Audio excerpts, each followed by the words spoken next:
16 जनवरी को एक कालांवाली में घटना हुई थी जिसमें कि 2 लोगों को गोली मारी गई थी।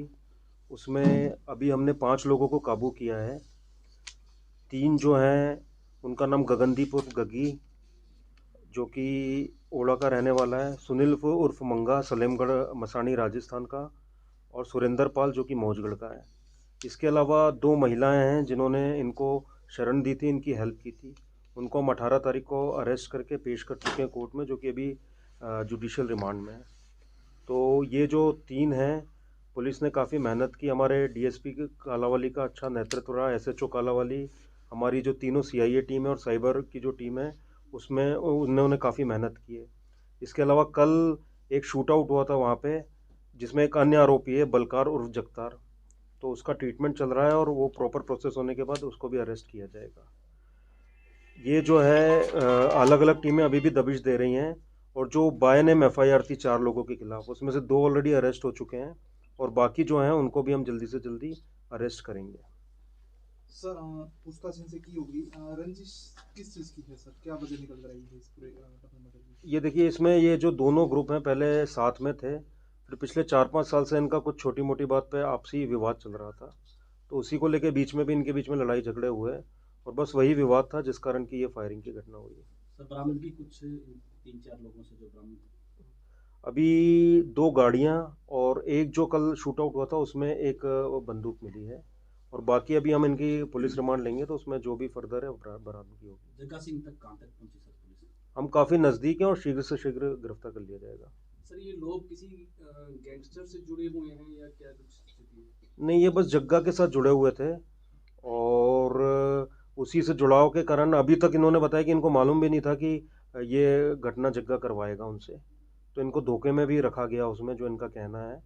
और बाकी मैंने फिर बताया कि फर्दर इन्वेस्टिगेशन और जैसे सारे तार जुड़ेंगे तो आगे की जो है बातें सामने आएंगी। सर पहले भी इन पर केस है क्या? इस तरह के आपराधिक वारदातें पहले भी की गई हैं इनके द्वारा? जो फायरिंग में जो घायल हुआ है बलकार, तो उसके खिलाफ 12 मुकदमे हैं जो अभी तक हमारे संज्ञान में आए हैं, जो कि भटिंडा जिले में भी हैं और यहाँ पे भी हैं, जिसमें murder, attempt to murder, arms act के पर्चे हैं। और एक जो गगनदीप है उसके ऊपर 5 मुकदमे हैं, एनडीपीएस के, आर्म्स एक्ट के, मर्डर के। और एक सुरेंदर है इसमें, उसके ऊपर एक ये मर्डर का और एक पुराना पर्चा है किसी रोड एक्सीडेंट का और लड़ाई झगड़े का। तो ये अभी इसमें इनके मुकदमे हैं, और बाकी हमने इन्फॉर्मेशन भेजी है कि अन्य स्टेट में या अन्य ज़िलों में भी अगर इनके खिलाफ कोई मुकदमा हो तो वो धीरे से जैसे ही इन्वेस्टिगेशन आगे बढ़ेगा तो क्लियर हो पाएगा उसमें। इस हमले में कुल कितने लोग इन्वॉल्व हैं सर? अभी प्रथम दृष्टया 9 से 10 लोग इसमें इन्वॉल्व हैं। 4 लोगों का नाम ऑलरेडी एफआईआर में था, और बाकी जो इनसे पूछताछ की गई है तो अन्य 6 लोग हैं इसमें। जगह की गिरफ्तारी के लिए क्या कुछ किया जा रहा है? इसमें जो हमारी सारी टीमें हैं, जो तीनों सीआईए हैं वो लगी हुई हैं, साथ ही जो हमारे थाने की पुलिस है उसकी भी एक टीम इसमें लगी हुई है, और जो सूचना आ रही है तो अलग अलग जगह इसमें हमारी दबिश जारी है। सर एक सोशल मीडिया पे भी जो मेन अक्यूज है उसने पोस्ट डाली थी, उसके बारे में क्या? उसका वेरिफिकेशन अभी हो रहा है। वो हमने इंस्टाग्राम को लिखा हुआ है कि वो किस अकाउंट से डाली गई है और कहाँ से डाली गई है, तो अभी उसमें एक रिपोर्ट आ भी गई है हमारी, उसका भी हम डिटेल एनालिसिस कर रहे हैं। ये सारे कांड का मास्टरमाइंड? जी हाँ, उसका इसका मास्टरमाइंड जग्गा ही था, और ये 2-3 लोग हैं जिसमें जो हमने, जगतार है और एक गगनदीप है, तो इनका मेनली इसमें इन्वॉल्वमेंट था। तो महिलाओं को किस आरोप में अरेस्ट किया गया? महिलाओं को वही, उनको शरण देने को, उनकी हेल्प की उन्होंने, तो इस उसमें उनको वो किया गया है। जो गाड़ियाँ वगैरह बरामद हुई हैं वो कहाँ की है, किनके नाम की है सर? उसमें एक गाड़ी तो है राजस्थान की है, और दूसरी का अभी तक क्लियर हो नहीं पाया है, ना उसके चेसिस नंबर से, ना उसका जो वो है नंबर प्लेट उसमें गलत है, फेक है। तो ये चोरी की हैं या इनकी खुद की थी? नहीं, जो एक बरामद हुई वो तो किसी की खुद की है वहाँ राजस्थान में, और जो दूसरी है उसका मैंने फिर बताया कि अभी तक क्लियर नहीं हो पाया। जो उसमें चेसिस नंबर है, जो नंबर प्लेट है, उसमें कोई डिटेल आ नहीं रहा है अभी तक। सर ये सामने आ रहा है कि पिछले 10 सालों से जगह की दहशत उस इलाके में चल रही थी, तो क्या पुलिस को पता नहीं था पहले कि इस तरह का ये एक गिरोह है वो तैयार हो रहा है, बड़ा कोई इंसिडेंट हो सकता है जिस तरह से हो गया? नहीं, देखिए, इसमें 16-17 पर्चे हो रखे हैं ऑलरेडी, और अभी भी हमारे जो एसएचओ हैं बार बार उसके घर पे चेकिंग की है, बार बार दबिश दी गई, तो यहाँ पे था नहीं पिछले लगभग 25-30 दिन से, ना कोई परिवार का यहाँ पर था।